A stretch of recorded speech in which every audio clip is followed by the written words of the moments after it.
बिस्मिल्लाहिर्रहमानिर्रहीम। शुरू अल्लाह के नाम से जो बड़ा मेहरबान और निहायत रहम करने वाला है। अस्सलामु अलैकुम।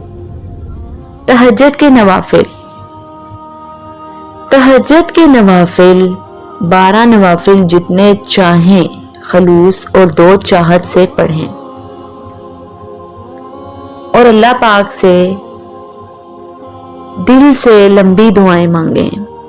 तहज्जुद के नवाफिल के बाद और सहरी खाने तक अल्लाह ताला से बातें करें, या अल्लाह मेरी दुनिया भी अच्छी कर दे, मेरी आखिरत भी अच्छी कर दे, और जो दिल में आए दिल ही दिल में उससे मांगते रहें और उसे पुकारते रहें, क्योंकि सहरी के वक्त नूरी लुकमे होते हैं और अल्लाह पाक पहले आसमान पर तशरीफ फरमाते हैं और अल्लाह पाक खैर व आफियत बांट रहे होते हैं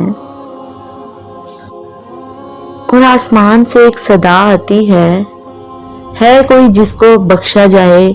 इसलिए अल्लाह पाक से ऐसे मांगे जैसे भिखारी मांगता है और लेकर ही छोड़ता है। अल्लाह पाक आपको जरूर अता फरमाएंगे इंशाअल्लाह।